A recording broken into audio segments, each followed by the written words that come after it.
Live. And it says we're live.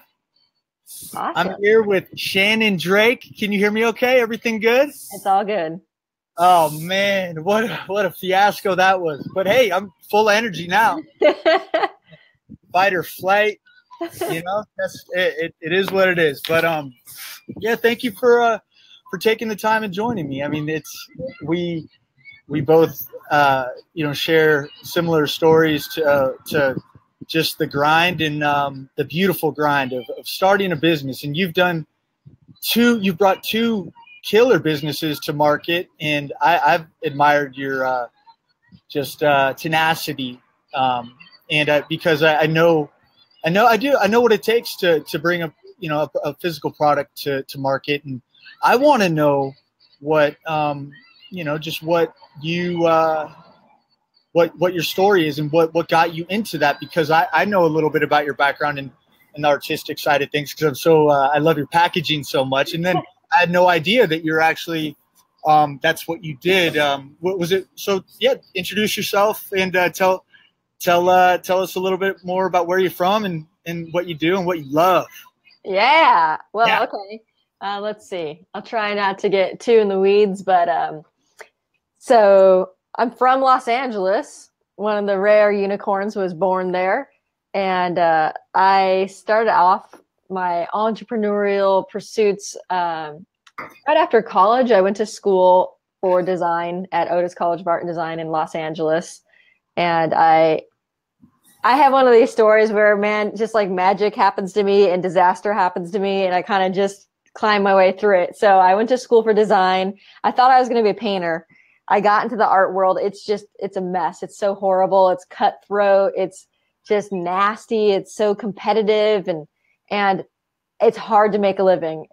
Once I got into the world and I realized how many $10,000 paintings I'd have to sell just to be like middle income, I was like, screw this. This sucks. Right.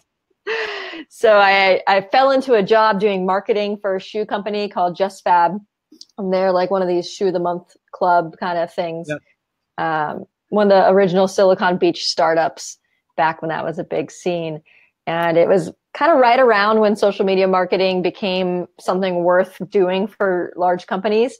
And my friend was working there. She was doing social media marketing for one of the sister brands. And they had an opening for a marketing manager for the shoe company. And she was kind of like, you should apply. Like, you're really good at social media. And like, nobody really knows how to do it nowadays. So the field's wide open. When was it? Oh, gosh. Probably about 7 years ago, 8 years ago. Okay, 2010, 2011. Yeah. So like Pinterest didn't exist yet. It was back in the, like right after MySpace had just died off, know. Okay. There wasn't even Facebook ads at the time. I wish there was. I would have like killed it with Facebook ads. So yeah, I just there was 4 employees. They were kind of like, make it happen. And so I figured out how to do social media marketing, and we built the Facebook following from, it was like 22 people who were all employees of the other brands to 2.2 million Facebook followers in 2 years. Wow. Yeah, that was my first like getting thrown into the deep end of the pool kind of hustle practice. So how did you do that from just 0 to 2.2 in 2 years? Yeah. Do you mind sharing some of what you did? I believe me, that's impressive. I can do some consulting for you, Andy. I'll give you a good rate. Hey, do it. It just, it's really nuanced, but if I was to kind of wrap it into a nutshell, I would say that one of my gifts that I was born with is I'm really good at asking why questions and understanding people's motivations. And that's all social media is about. It's like, why do people share things? Why do they engage? Why do they want to listen to you? And so that sort of way I was raised to ask why questions, combined with the training I got from art school, which is basically how do you influence people's thoughts with images. That's what art school is. Yeah. Combining those two, I just really figured out how to get people to engage on social media, how to use memes really early on, how to build a content calendar that was a good blend of marketing and fun and information. And it was kind of the Wild West at the time. It was like one of these little golden eras where there wasn't a lot of competition yet. And people were just excited to be on social media. And it wasn't like just engulfed with nastiness like it is now. It was still people's like pictures of their kids and dogs. So you had a lot of like happiness going on. Yeah. And then I used that to set us apart from our competitors. I made sure that I chose a culture for our brand that was really supportive and happy. And I didn't allow anyone to talk trash about anybody. You can only be supportive about people's outfits. If someone shared an outfit, like all you can do, I mean, you can give them constructive criticism if they asked for it, but it was all about sisterhood because a lot of our customers were Army wives who are away from their friends. A lot of them were single moms and they just needed support. So I built our social media around that. So when you say outfits and ideas for outfits, is that like new? So if you're in the summer and you're projecting the fall look or whatever, I can imagine when I worked for Oakley, there was a lot of that. There were several designers in for training, surf and sport, golf, lifestyle, and then Icon, their European cut. So I got to see their designers and their ideas, and they were very supportive and very positive. I mean, you're a team, right? But is that what you mean when you're talking bringing an outfit and an idea for an upcoming look for an upcoming season? Oh, well, we had a bunch of different sort of ideas that we worked with trying to get our customers engaged. So we would do lookbook kind of polyvore looking where you put a pair of shoes and you put a purse and you put lipstick and you kind of make a look for people. But then also we encouraged our fans when they got their shoes to take a picture of their outfit and post it to Facebook to kind of flaunt their collection. Huge. Yeah, it was huge. And, you know, the girls would be getting like 3 and 5, 6 pairs of shoes a month. So we got a lot of content with them and they loved it and we loved it. They had great style and it was really fun. Yeah, it's such a good way to that's such a good way to engage because, you know, they feel special. The company that they just, you know, became they're a customer of recognizes them personally. And that's it's fun on both ends. It gives you guys good content. It lets everybody engage and helps other customers go, oh, I'm not alone, or oh, I'm special. It's like a little gallery, but we do that with our masks and videos of fun families and you know like getting together and doing masks or you know using the products and things like that. And that's like so fulfilling and warms my heart to see. So I can relate. Thank you. Yeah, I mean, if you think about you know if you think about your marketing less as like you're a company interfacing with clients and you think of it more as you're humans interchanging value, I think that can really help you create a marketing strategy that is mutually beneficial. Because really, like if you own a business, especially small businesses like us, where we're still very intimate with our clients, like half of your drive is you're the smile of your customer. And so to build your whole message around making people empowered and feel good and make them feel how you feel, how I feel, you know, that I think part of the magic of the entrepreneurial experience is it just makes you such a warrior and like so resilient in life. And it's hard to teach people that, but you can give them a little bit of it with the way that your marketing and your company and your images and your design comes out. Yeah. Absolutely. And that hunger and that like, especially when I love what you said as far as you know, at this stage right now when certain orders come in and you see names that you've seen from the beginning, it's just, oh man. And just that's seriously, that's number one for me. And then having the impact of just, you know, whether it's helping somebody get over cystic acne, psoriasis, eczema, I mean, helping them feel better about what they see in the mirror. To me, that gives me chills right now as I think about it. So, yeah. So I'd love for you to tell how that kind of propelled you into where you are now with what. So what started first? Was it Jumbo? Was it Dirt? Or was it kind of a co-branding? How did that work? The Dirt started first. And the way it kind of started was I was working that job and I loved working with the girls, and it was a dream job. Like, we had a bar in our office. It was in Redondo Beach. I got sent to New York to go to Fashion Week once a year. It was a dream job, but it wasn't my dream job. It was, I was selling plastic shoes, and meanwhile, like, I didn't have any plastic in my apartment. So there was a little ethical disconnect there. Totally. So I started doing marketing consulting freelance after work. So I would work like 9 hours at the office, go home, drive an hour to get home because it was LA, and then work 4 or 5 hours, on my laptop in my chair, like giving myself bad posture. Yeah. When I got home, and then sometimes I'd still go out, which blows my mind. I was much younger. But as I was doing that, I started dating Joe, my life business puppy daddy partner. And love him. I was making all my own products on the side because I could never find products that I really liked. Like, at the time, I felt like a lot of natural products still had some weird ingredients in them. And I wanted to tailor them how I wanted them. So I was making lip balm. I was making tooth powder. I was making lotions. Joe calls them lotions and potions. And him being like a true entrepreneur, like, he was raised by an entrepreneur. It runs in his blood. He was like listening to me bitch about having to work so many hours and complaining about like my office job. And then coming home when I'm exhausted, making products. And he's like, well, why aren't you making products for a living? Because that's obviously what you really like to do.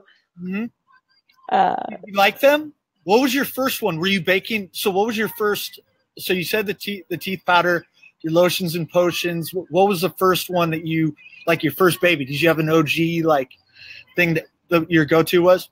Yeah, my first baby was our lip balm that we sell on the Dirty Balm. Yeah, I love that stuff.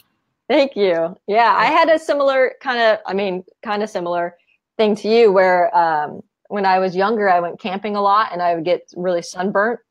And I got a really bad sunburn on my lips and had really bad skin damage from it. And no matter what I tried, I couldn't get the skin to heal. And it was really embarrassing because I was just out of college, dating like mad. And I had lips that were so dry, they would crack and bleed.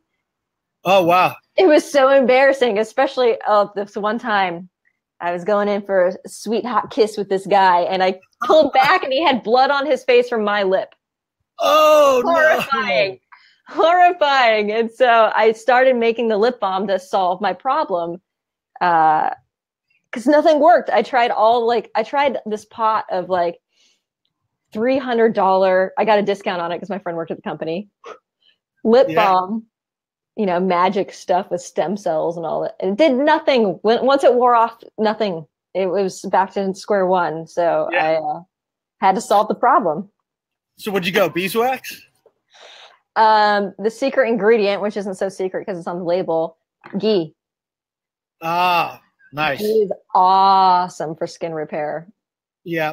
To the audience out there, ghee is it's a clarified butter, which it's the lactose enzyme is taken out of the butter basically, and it's cooked down to a point where it's like the essence of the butter, right? You would say that it's the best thing to cook with, I would say, and then grass-fed butter is just beneath that. But ghee is just like there's a whole process of taking butter to ghee.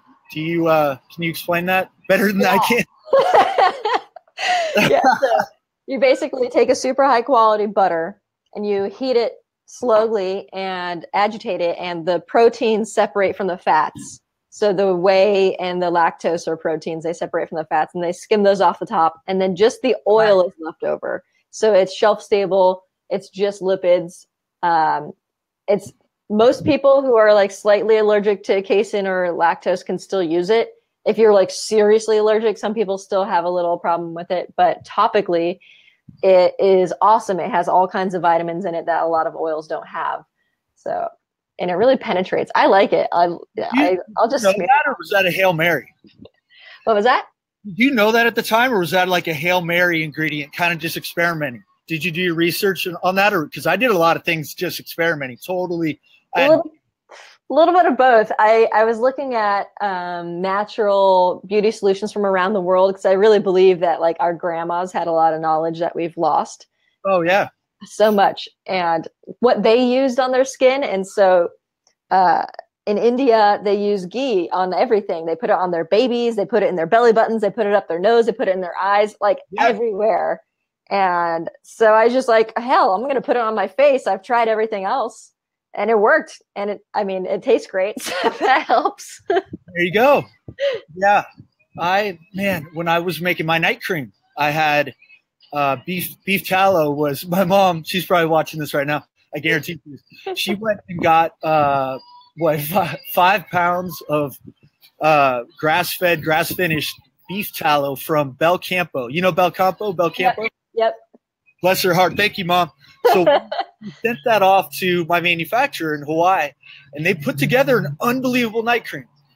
And it was great. You know, that's when I first started off and made my night cream. I was melting down beeswax, tallow, cacao butter, manuka honey, colostrum, sea buckthorn, and it just melting them down in a cast iron pan. And I still have that first one, and it's still chunky. It's still great. I mean, you know, manuka honey acts as an amazing antimicrobial preservative in its own right. So I still have that. I mean, that thing has to be 2000.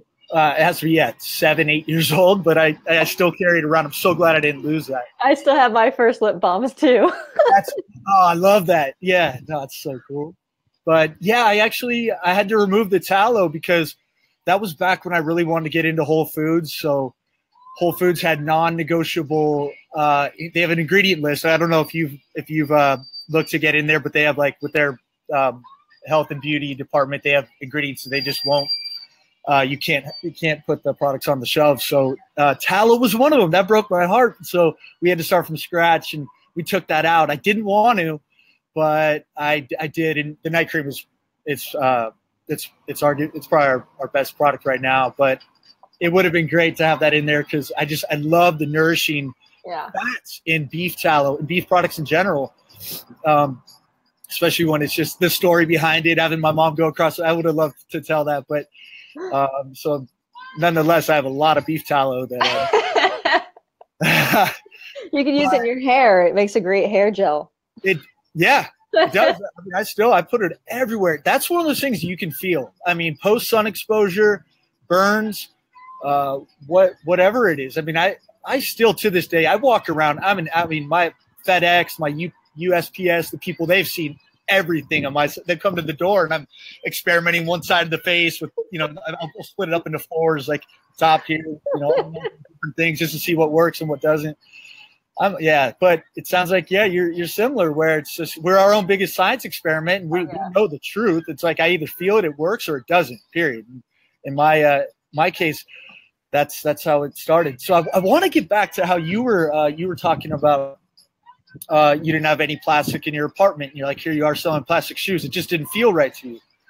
And I have to say that is what propelled me to get out of. I was working as a model actor, but I was also bartending at night to keep me disciplined and stay out from going out on the weekends, but also make money. So you feel like you're out at night and engaging and socializing, but you're also making money and it's fun. And I would drive home. I would say these little mantras to myself of just like, projecting gratitude and perspective and just thanking, I'm pretty spiritual, but I also knew I had friends take me aside and they were just like, you're poisoning people, but yet you write up diet plans during the day. Like, have you ever thought about that? I'm all, well, hey man, I mean, this is a good job. Like, he's like, dude, take the leap.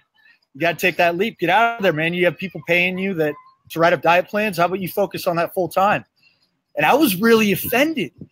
I remember that conversation and I'm like, oh yeah, I can just stop and I'm just going to like hire people because it's scary when you have that income to stop it and then get in just, what do you do?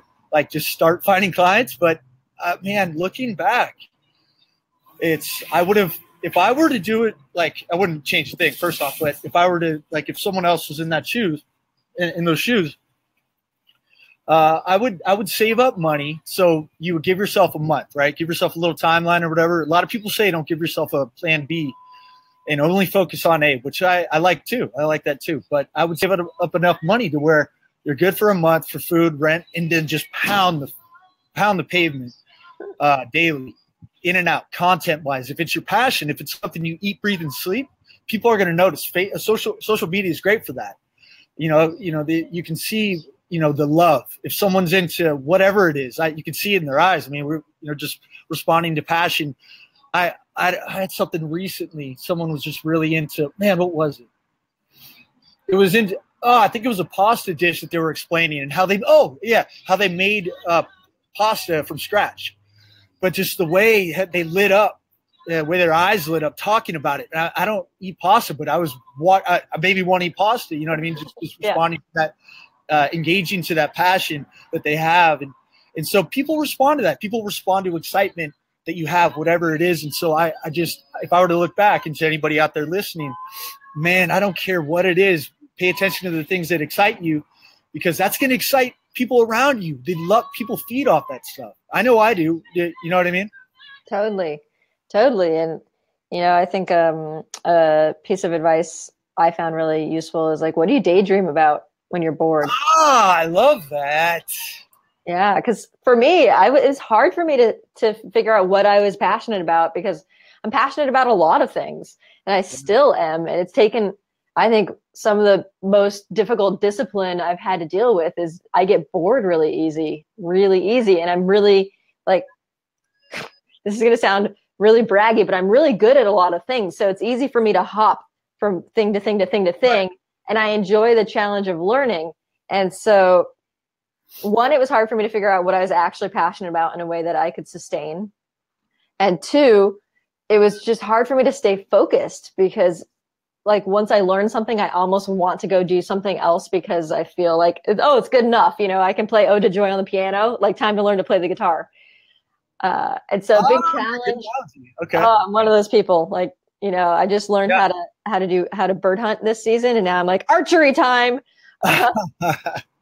Forever moving.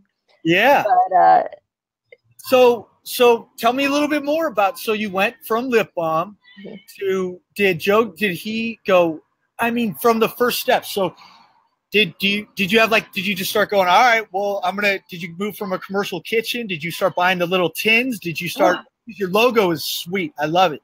Thank you. Logo. I mean, I could go on and on about the jumbo packaging. I'm serious. I'm not blowing. I just love the both of them.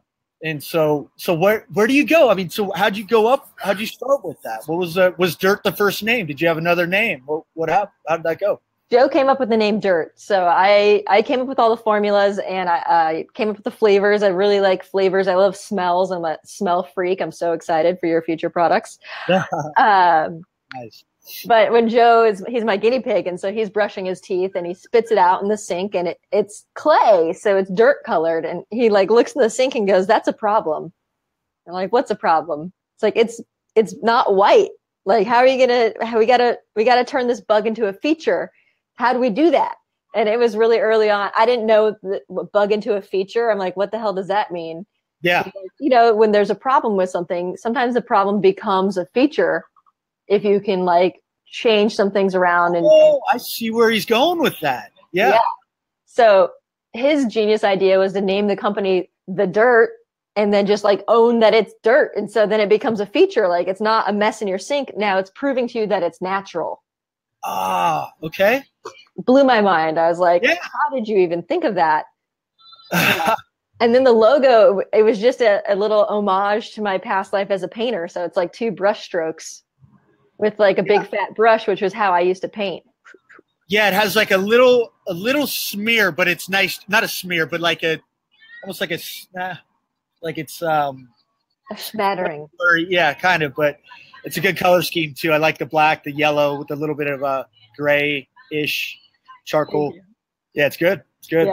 Yeah. I was trying to blend like a little bit of playfulness and fun, because it's toothpaste, with a little bit of like fancy, because I wanted to have like adult kind of flavoring. So we have the rose and we have cacao, and how do I combine like fun, sassy with fancy with natural? Right. To be like this magical trifecta of a product I would want. And so for the audience out there, she's talking about her bentonite rose and chocolate toothpaste that I tried for the first time, and I had no problem swallowing it. You know, toothpaste, basically what I'm saying is it's an amazing tasting toothpaste that you can eat. Am I right or wrong on that? Can I say that? You can say that. We don't say it because it puts us into like a food weird category, but all the ingredients are food grade. Yeah. I mean, we're talking, it's it's a very effective toothpaste, and people just are probably so blown away. Wait, so you're telling me to put bentonite clay on my teeth and it's going to clean them out? I'm like, hey, believe me, it works. It's effective and it tastes great. And it's like what, 5 ingredients? 4? Yeah, super simple. Yeah, I mean, it's that's funny. It's what do you say, the bug into a feature? That's great. That's actually what Dave Asprey said.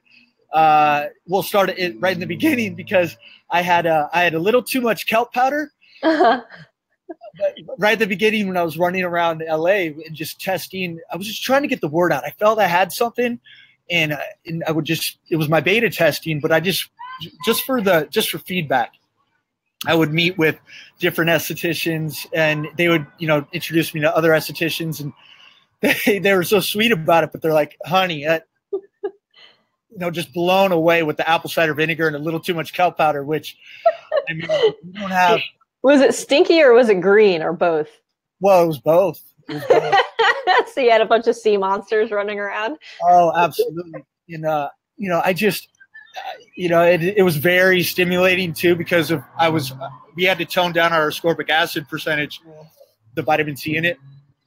And so it took a lot of fine tuning, but that's okay. I mean, it's part of it, but yeah. Oh yeah, man, it took me 1.5 years to get my toothpaste to work, like for it to squeeze, for it to run, but not like completely separate.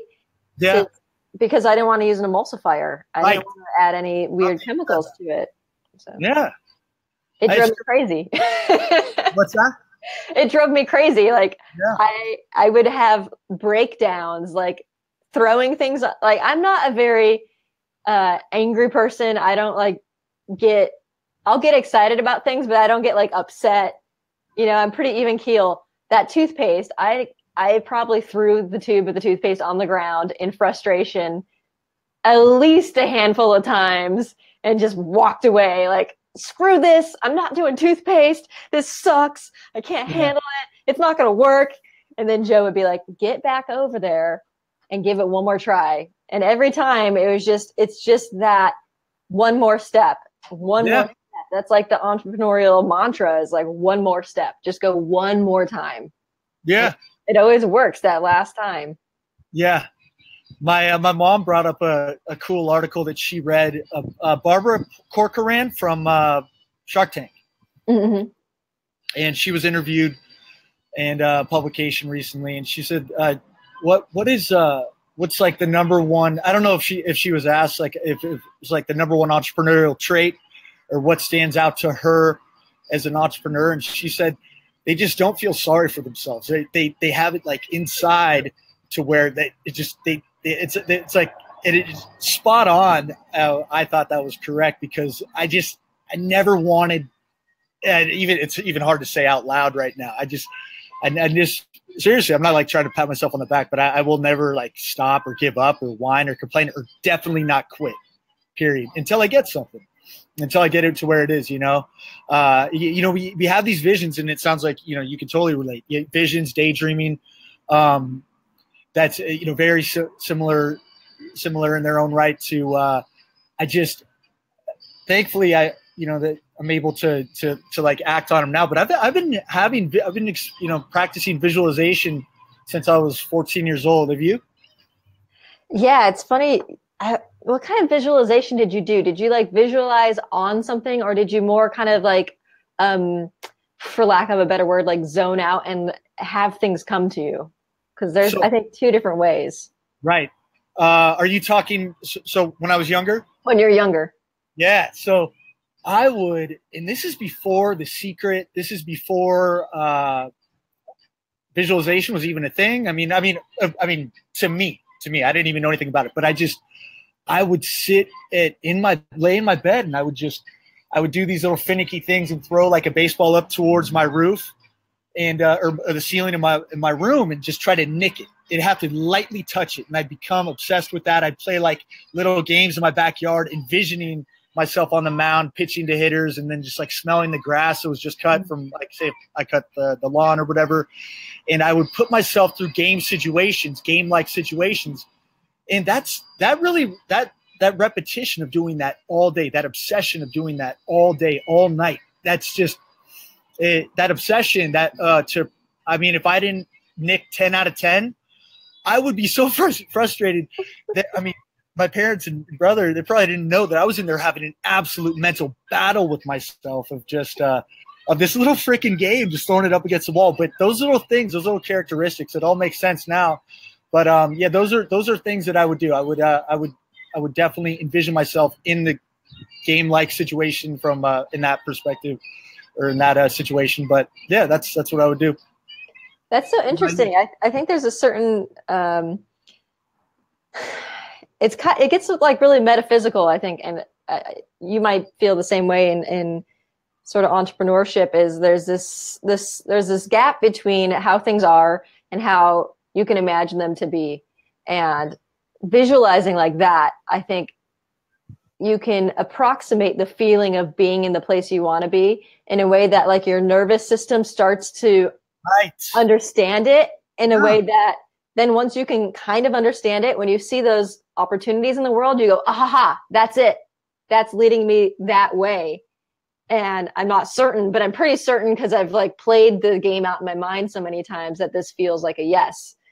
And I think that is one of the most basic attributes you have to be an entrepreneur. I mean, never giving up is great, but I mean, I've definitely given up on some things in my life, but I can always picture myself where I want to go. And if I can continually project myself out, I will get there. It's once I lose that sort of metaphysical anchor cast out into the future that I found, for me personally, I lose the motivation. And so I think you've got something there, you know?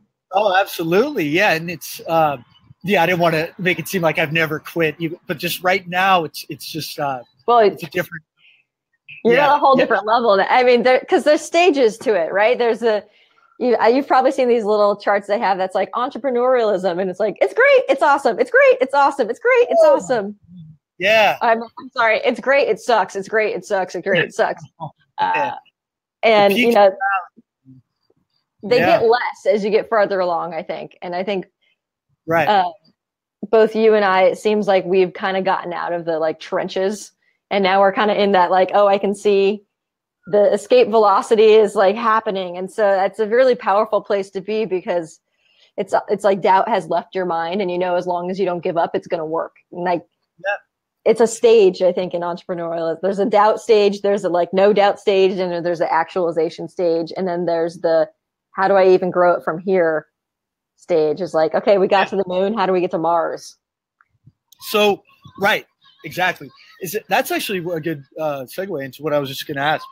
Are you one of those people that sorry, I'm shivering right now. Are you into like when you reach something, is it always, all right, what's next? Do you enjoy it a little bit, or is it what's next? I had to teach myself to enjoy it.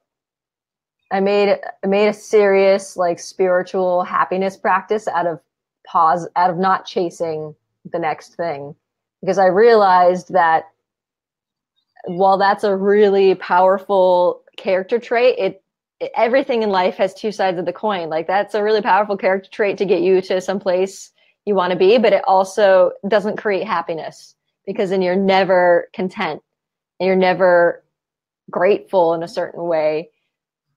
So I had to, and it sounds so strange, I had to like beat myself into enjoying my achievements, where I'd be like, okay, I did my to-do list, is done. I'm going to stop working and I'm going to go out to dinner with one of my girlfriends. I have to. And it is weird, because like I would think for most people, they couldn't wait to stop working and go hang out with their girlfriends. But for me, I do have a little bit of this, this character trait where I feel like I have to earn rewards. And I think that's healthy to an extent, but it also can create that sort of chasing your tail loop. So I've really worked on that. Can you tell me how you did that? I wish I had a clear plan. Yeah, no, I mean or just a couple actionable things. It's my worst quality, hands down. Hands down. It definitely depends on your particular like affliction version of the chasing the things. For me, gosh, it was a lot of people who I hang out with, right? So I really curated my immediate group of people to be people who focus on true gratitude, not people who just talk about it. And also to stop and look back on my past experience, right, and look for patterns where I already have what I want. Maybe just not in the exact way I thought I wanted it, but the essence of the thing I have already.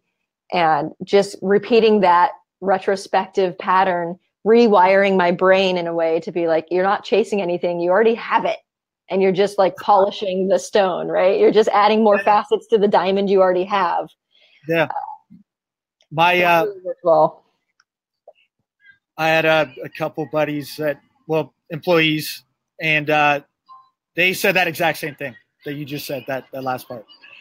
And I got to work on that. I remind myself all the time, which is so interesting because perspective is so big for me. I have my daily mantra. I'm very big on routines, and I listen to the same song that I listened to when I was recovering, my jaw wired shut and all that. And, every morning I do similar stuff, but it's always what's next. And you would think with that perspective that you'd be able to kind of just relax and calm down and enjoy it, but it's constant. And I do enjoy the 10, 11 p.m. sitting with my red light on, after working out or whatever, long day, you're checking emails and you're looking at what you knocked down. And it's like, I'm addicted to that, like blue collar feel of like, I grinded today. You earned it. Yeah. Yeah. And, it's a feeling. It's satisfying. It's kind of, what, maybe it's like with sports. Maybe it's my athletic background that like it reminds me of being sore from a workout and kind of like getting back sore from a weekend series at University of Arizona, and you kind of like you recount what you did, and you're sore, you're banged up, maybe you got hit by a pitch, you got a little battle scars. Yeah, you have some scars on your hip from sliding or whatever. It's a good hurt. That's got to be it. But I got to work on that, and I'll take that into account with what you said, and also start maybe surrounding myself with but my friends are awesome with gratitude, and I need to start practicing. You just need to listen to them more. Yeah. There you go. Yeah. Or another thing that might help you, I really enjoy it, and I'm not good at asking for it, is asking people to reflect back on you, how they see you. I think that can be really helpful for some people. Yeah. I think especially really high achieving people, we don't have a good vision of ourselves. Like it's almost like it's hard to put into language the idea I'm trying to explain, but it's almost like there's no upper limit to how good you think you could be. And so in a way, you're never achieving a worthiness level that's like you have a base level that you're just like, okay, like, all right, I'm good. And so for me, I like to ask people, well, how did I sound, or how did I look, or because it's almost like you're so in it, you can't reflect back on yourself. And I've been really surprised about how people talk about me to me, in that like they notice and they respect things about me that I wasn't even on my radar, like at all. And it's eye-opening in a way where like for me, like I'll be trying so hard to achieve a certain vision of myself. Like I'll be trying really hard to like be more open and connecting and emotional with people because I think I'm a really like stoic person. And then I'll ask one of my girlfriends like, oh, hey, you know, I'm having a rough day and I feel like I'm not giving myself enough credit. Like, can you just reflect something back to me that you find valuable about me as a friend? And they're like, oh, well, I mean, you listen so well and you just always give me really heartfelt advice. I'm like, oh, really? Because I thought I was just cold all the time. That's an awesome trait, by the way. I mean, obviously, it goes without saying. It's like when you get people that aren't just waiting for their turn to talk, but actually giving active feedback and responses to digesting exactly what their responses to what you just said. I mean, that's listening. That's so valuable when you like see people like in their eyes and you like actively throwing around their response because they're just trying to come up with a legitimate response to what they just heard from you. I mean, that's a beautiful thing. So I'm glad your friends pointed that out. It's very rare. It is rare, but well, it's a skill too because the initial like drive is to answer someone right away because you're having conversation. And what really struck me is when I first started dating Joe, I would ask him a question and he would literally, I would end my question and he'd go,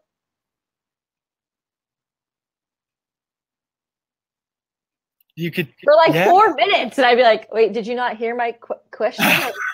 And then he would just have a really good answer. And I'm like, oh my God, you're thinking about what I said, like really hard. And you're not like rushed to give me an answer. And I was so blown away by that, but it was really freaking awkward at first, but I was like so blown away by it afterwards that he was just so able to sit in that awkwardness and just kind of, I don't know, be like a statue in the wind until he like reached out in his like ether of information and found a really good little nugget to bring back to me. And I was like, okay, this is what I think about it. And I'm like, I have to learn how to do that. And it was just practice, catching myself not paying attention, catching myself looking over people's shoulders instead of looking at them when I'm talking to them. And yep.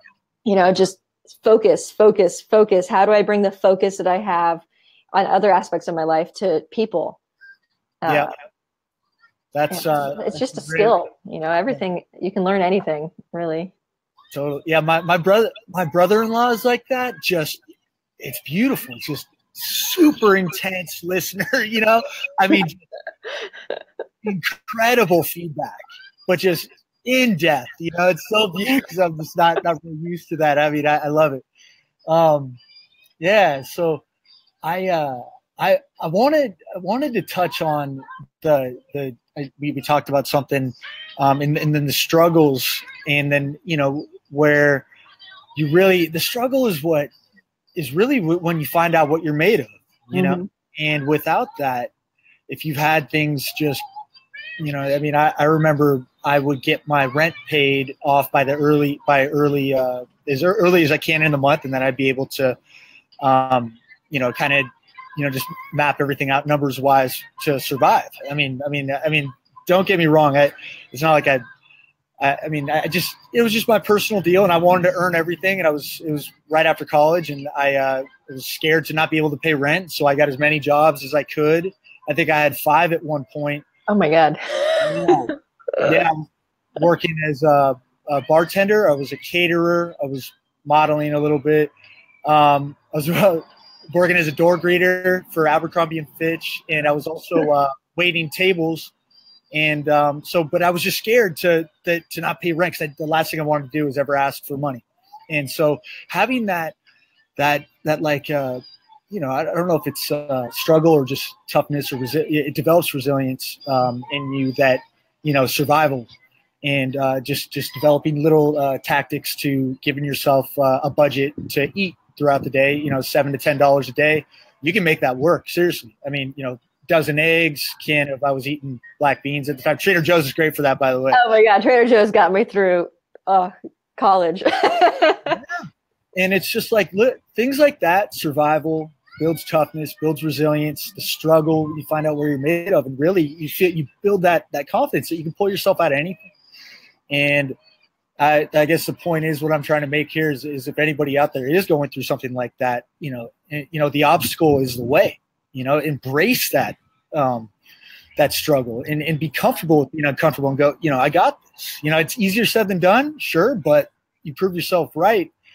That sticks with you for your the rest of your life, I believe, and you can build off that. And yourself, you can get through anything if you just grind it out. I think that's. Do you have anything, any specific situation in your life where you can, kind of point out an example of that? Yeah, well, I would say, I'm really grateful for all of the struggles I've had to deal with, because getting through struggle gives you incredible freedom, because you'll survive it. And it sounds kind of funny to say, like, you think you might not survive something, because you're definitely going to live through it unless something incredibly tragic happens. But there is this sort of mental space where when you're going through something and you're in the slogging through the deepest, darkest depths of hell part of whatever problem you're working on, that it feels like you're not going to survive it, but you will, because I think our emotional instinct it's programmed to deal with wolves and like life and death situations that we don't have now, but we do have extreme stress. And so it triggers this, I might die, or like I'm in grave danger, or I'm in physical danger feeling that's false, but nonetheless gives you the effect of that. And so I think the emotional strain of it can take over your reasoning in a way that if you can just trust that you will make it, and if you keep going, you'll be fine. Like, you'll be such a badass after that, because you learn that emotion is not true. It's not the truth. Right. You have to step back and look rationally at what you're going through. Because like my dad got cancer when I was 15. Wow. He got lung cancer, and he died slowly over like 6 years. It was horrible, miserable, just hell, literal hell. Like, my dad was a carpenter and an ex-Marine, and he was like this huge badass, like buff guy. And to see him go from, he would chain smoke and hike up a mountain, and everyone else would be like dying trying to keep up with him, kind of person. To see him go from being this like unstoppable locomotive to a skeleton was traumatic. Like, at the time, I didn't give myself enough credit for how difficult it was to go through that, being like a teenage girl at like the time of my life where I needed the most reassurance and stability, like going from being a girl to being a woman. And for him just not to be able to give me that, because he was falling apart, like literally being eaten alive by this disease. And then to have him die, and for me to start college right after that, I was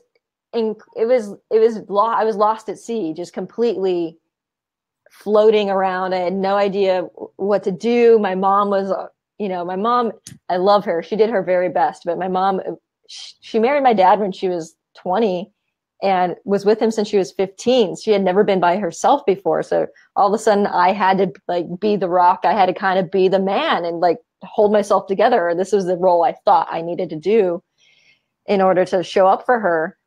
And so, I'm like this like 20-year-old girl, just like, what the hell am I supposed to do right now? I've like, Dad's always been there. He's always like made things safe for me.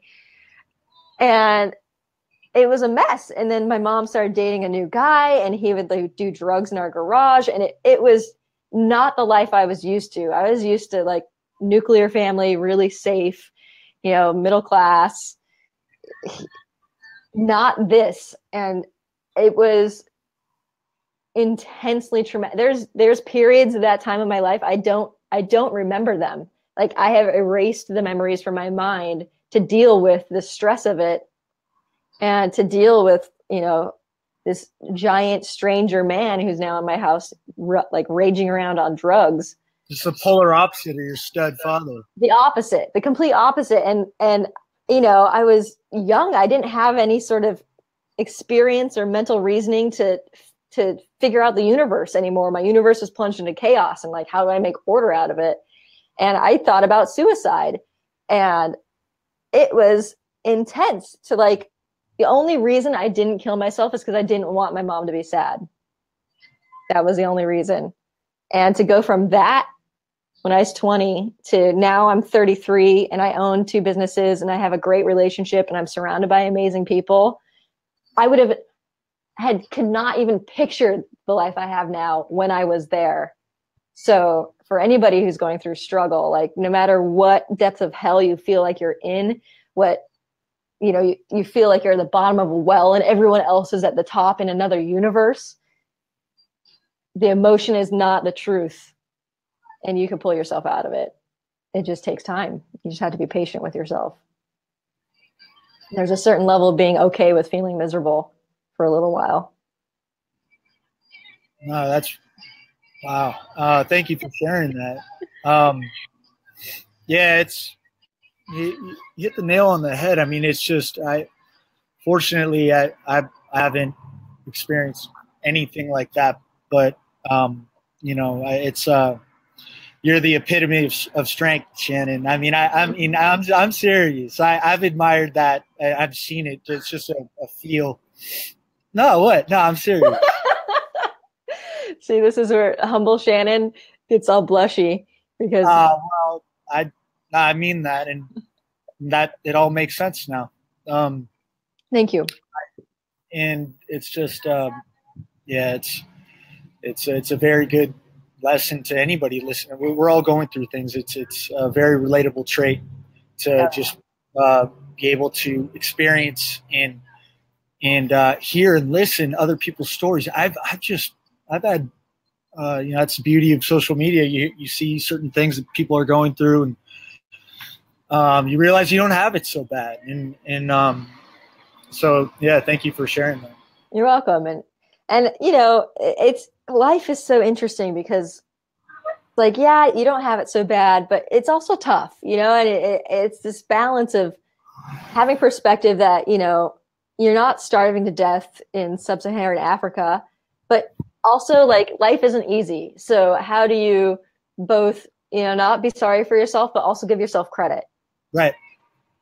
And everything in life is like that. It's nuanced. It's gray, shades of gray. And we just lack so much of that nuance nowadays with like fast media that I think it makes people really anxious. Right. Yeah. So I want to ask just so I got like 5% here left on my laptop. I want to ask 3 things. So first off, the people out there, sorry I'm late. I was running around with my laptop to Air One. I went to an urgent care center and asked for their password. Bless their heart. The people in there gave me the password. Couldn't log in. There was fuzzy internet there, and I went to another place here where I'm at Starbucks. So that's why I'm late. But hey, found a way, right? Made it happen. Yeah. So sorry I'm late. But then I want to ask you just for your 3 most like the traits you look for as a business owner to people out there that for hiring the most attractive qualities that you see in other entrepreneurs, that in people that you're looking for, hungry employees, just the 3 top traits, kick-ass qualities that you just think are badass in other people that you find is a winner. Okay, I would say good attitude, number 1. Number 2, good ideas. Number 3, follow through. Execute. Can't tell you how many people come to me, good ideas, good attitude, they can't show up. And it's actually hard to find people who show up. And it blows my mind because before I started a business, I thought, you know, all these people are out of work, like somebody's doing something wrong. And now that I own a business, I'm like, oh, well, a little bit of that is people aren't disciplined and they don't show up for work. And like, I want to pay you money and you still don't show up for work. Like, come on. So definitely like follow through is really important. But if you follow through and you're, you know, stinky pants every day, like you're going to lose your job. So you kind of have to have this trifecta of, it's just having a good nature, you know, like if somebody has a really good attitude and they mess up on something, like I know they didn't do it on purpose. I know they were trying and for some reason, some puzzle piece didn't fit in. And so, you know, because we spend like how many hours a day at work. Like, you want to be around people who are Right. great and they have value adds and you want them to succeed. And if you can't make someone succeed, but if they come to you with a good attitude, good ideas, and follow through, all you have to do is like clear the bushes out of the way for them on the path, Yeah. and they'll like throw the seeds down, and you're like, hell yeah, this is like so easy. Because as a business owner, you're basically hacking through the jungle, and then you need the people behind you to pick up the papayas, you know? Like, yeah, let's do it. Love that metaphor. It's great. Wow, that's awesome. Those are those are definitely mine as well. I would say when I find little nuggets of like character that were not meant to be seen or shown by the certain employee or someone else, you got me for life. You know what I mean? When I see some type of just true character and just awesome heart when nobody was supposed to be looking, you got me. You're gonna be with me for as long as you want to be. Yeah. And then obviously just having that discipline, that relentless pursuit of executing, you know, not just good enough, but I would say just have that, be that weird guy. It's got to be, you know, I love, I don't want to say like seek perfection, but kind of like I like that person that just won't stop until they get it right. Yeah. You know, problem solver. Yeah. So Shannon, you are one badass person. Thank you so much for joining me on this. I apologize that I made you and your following wait, but man, this couldn't have gone any better. This is great. It was so nice talking to you, Andy. You're a badass. No, hey, you know, it's next time I'm up in on my way up to Humboldt where my sisters live, we should all go out to the pharmacy and get lunch at that place. Awesome. Yeah, Rosa. Yeah, that'd be great. I love that. And are you going to be at Expo? Yes. Wait, when is that? March something. Okay. Yeah.